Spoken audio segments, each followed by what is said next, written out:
جی بسم اللہ الرحمن الرحیم۔ ہاں جی، یہ میں نے کہا تھا کہ کل ہم تھوڑا سا اس پہ دوبارہ بھی ڈسکشن کریں گے، الفوز الکبیر فی اصول تفسیر پہ۔ جو بنیادی کتاب ہے بر صغیر کے اندر سب سے پہلی جامع اور مفصل کتاب جو لکھی گئی ہے وہ الفوز الکبیر شاہ ولی اللہ کی ہے۔ اصول تفسیر کے موضوع پر بنیادی کتاب جو کہ شاہ ولی اللہ محدث دہلوی کی ہے، 1114 ہجری ان کی پیدائش ہے اور عیسوی لحاظ سے 1703 عیسوی بنتی ہے، اور 1176 ان کی وفات ہے، عیسوی لحاظ سے 1762 بنتی ہے۔ الفوز الکبیر کے اوپر لازمی دو تین سوالات آتے ہی آتے ہیں۔ 5 ابواب ہیں، الفوز الکبیر کو 5 ابواب پہ انہوں نے تقسیم کیا ہے، اور 5 ابواب میں پہلا باب ہے علوم پنجگانہ کا، یعنی علوم الخمسہ کے بیان میں، فی بیان العلوم الخمسہ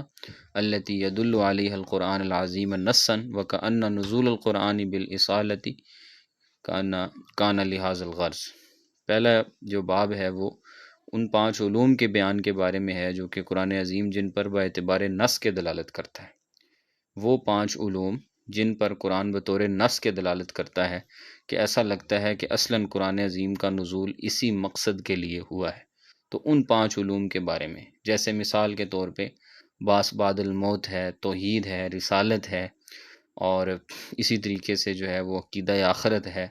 تو وہ 5 علوم جن پر قرآن بطور نص کے دلالت کرتا ہے، تو پہلا جو باب ہے وہ قرآن کے ان علوم خمسہ کے بارے میں ہے۔ دوسرا باب الباب الثانی جو ہے وہ نظم قرآن کے بارے میں ہے، فی بیان وجوہ الخفا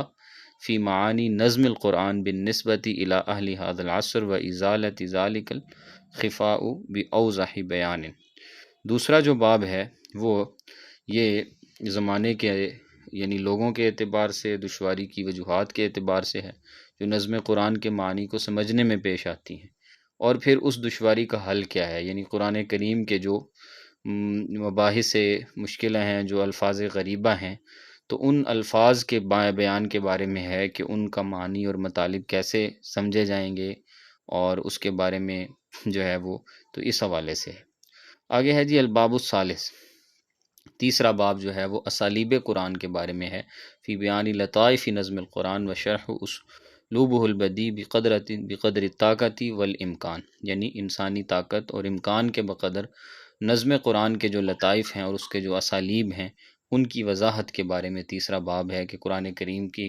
جو اسالیب ہیں، اسی طرح قرآن کریم میں ایک سورت کا دوسری سورت کے ساتھ جو ربط ہے، ایک آیت کا دوسری آیت کے ساتھ جو ربط ہے، ایک پارہ کا دوسرے پارے کے ساتھ جو ربط ہے، تو یہ اس کے متعلق، اسی طرح آیات کے شروع میں آخر میں جو مختلف لطائف قرآنیہ ہیں ان کے معنی اور مطالب اس سے واضح ہوتے ہیں۔ الباب الرابع، چوتھا جو باب ہے وہ تفسیری مناہج کے بارے میں ہے، فی بیان مناہج التفسیر یعنی توضیح الاختلاف الواقع فی تفاسیر الصحابہ والتابعین، تفسیر کے جو طریقے ہیں صحابہ اور تابعین کی جو تفاسیر ہیں اس میں جو آنے والا اختلاف ہے اور اس اختلاف کی جو وجوہات ہیں اس کے بارے میں چوتھا باب لے کر آئے ہیں۔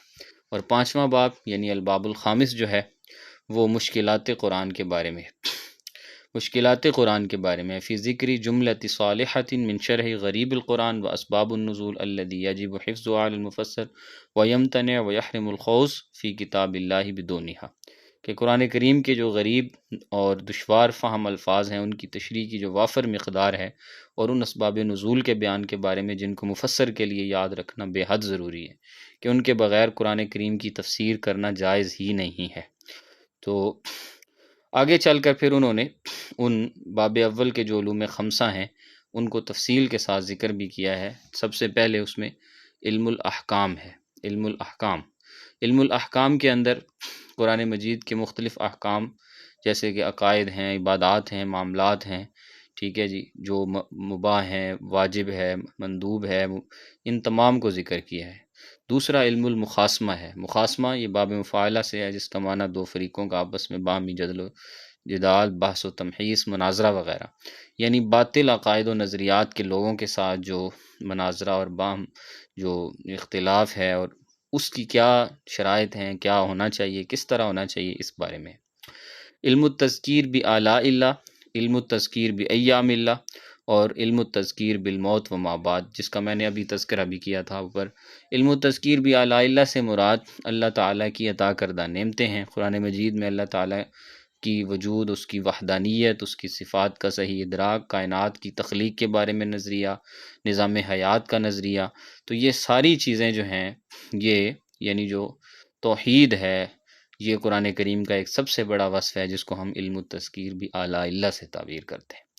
پھر آتا ہے جی علم التذکیر بھی ایام اللہ۔ علم التذکیر بھی ایام اللہ میں آپ نے قرآن میں دیکھا ہے، بھرا ہوا ہے قرآن، یہ انبیاء کے تذکرے ہیں، مختلف قوموں کے حالات ہیں، نافرمانوں کے لیے عذابات کی تفصیلات ہیں، فرما برداروں کے لیے جنت اور حصول جنت کے جو مواقع ہیں، وہ تمام چیزیں قرآن میں موجود ہیں۔ صرف حضرت موسیٰ علیہ السلام کا واقعہ ہی کتنی مرتبہ ہے، حضرت عیسیٰ کا واقعہ، سورہ یوسف میں پورا تفصیلی یوسف کا واقعہ، حضرت یونس کا واقعہ، حضرت صالح کا واقعہ، حضرت داؤد کا واقعہ، سلیمان کا واقعہ۔ پھر آپ قوموں کے اعتبار سے دیکھیں، قوم عاد پر کیسے عذاب آیا، قوم سمود پہ کیسے عذاب آیا، قوم مدین پہ کیسے عذاب آیا، قوم جو ہے وہ شعیب پہ کیسے، مدین پہ کیسے عذاب آیا۔ تو یہ تمام تر جو تفصیلات ہیں، یہ علم التذکیر بھی ایام اللہ میں آئیں گی، کہ اللہ تعالیٰ کے بیان کردہ، تخلیق کردہ واقعات و حالات کے،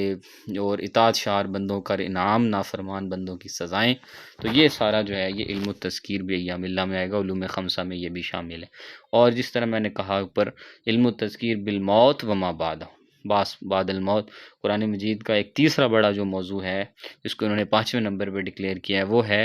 موت اور موت کے بعد کے پیش آنے والے واقعات، جنت کا تذکرہ، جہنم کا تذکرہ، اسی طریقے سے اعراف کا تذکرہ، ٹھیک ہے جی۔ تو یہ ساری چیزیں جو ہیں، یہ علم التذکیر بالموت و ما بعد کے ساتھ ان کا تعلق ہے۔ تو بنیادی طور پر علوم خمسہ جو ہے وہ 5 علوم ہیں۔ علم التذکیر بھی اعلیٰ اللہ ہے، علم التذکیر بھی ایام اللہ ہے، علم التذکیر بالموت و ما بعد ہے، اسی طرح جو ہے وہ علم الاحکام ہے، اور اسی طریقے سے علم المقاسمہ ہے۔ یہ علوم خمسہ میں الباب الاول فوز الکبیر کا، جس میں علوم خمسہ آتے ہیں، باب ثانی میں نظم قرآن، باب ثانی اور باب خامس قریب قریب ہیں۔ ایک میں نظم قرآن ہے، ایک میں مشکلات قرآن ہے۔ نظم قرآن میں قرآن کی تنظیم ہے، جس کی تفصیل ہم نے جو ہے وہ بر صغیر کا جو علوم قرآن کی جو تاریخ جہاں ذکر ہوئی، وہاں میں نے تفصیل اس کی عرض کیا رکھی ہے، جو فراہی مکتبہ فکر بھی جس پر زیادہ زور دیتا ہے۔ تو یہاں نظم قرآن ہے، اور اسی طریقے سے تیسرے نمبر پہ اسالیب قرآن ہے، چوتھے نمبر پہ تفسیری مناہج اور ان کا اختلاف ہے، اور 5ویں نمبر پہ مشکلات قرآن ہے۔ الفوز الکبیر 5 ابواب پر مشتمل ایک جامع رسالہ ہے، جو پہلی مرتبہ جو ہے بر صغیر میں تالیف کیا گیا تھا۔ شاہ ولی اللہ محدث دہلوی نے اس کو 18ویں صدی میں لکھا تھا، اور یہ ابتدائی طور پر یہ فارسی زبان کے اندر تھا، اور یہ علوم القرآن کے بارے میں سب سے زیادہ مفصل اور جامع تھا، اور اس میں جدت بھی تھی، اور اس کے اندر تنوع بھی موجود تھا۔ تو یہ اس کی تفصیلات ہیں، ان کو لازمی دیکھنا ہے۔ اب اس کے بعد ہم جی نیکسٹ ہمارا جو ٹارگٹ ہوگا، تو وہ ہم ایک ابھی ٹیسٹ لیں گے انشاءاللہ۔ اسی طرح جو اس سے پہلے ہم نے علوم القرآن پہ جو تفاسیر پڑھی ہیں، تو یہ کتابیں ہمارا موضوع ہوں گی، جو ہم نے کل البرہان، اتقان، تبیان، مناہل العرفان، علوم القرآن، الاقلیل فی المتشابہ، التبیان، علوم القرآن مفتق عثمانی کی، مطالعہ قرآن، علوم القرآن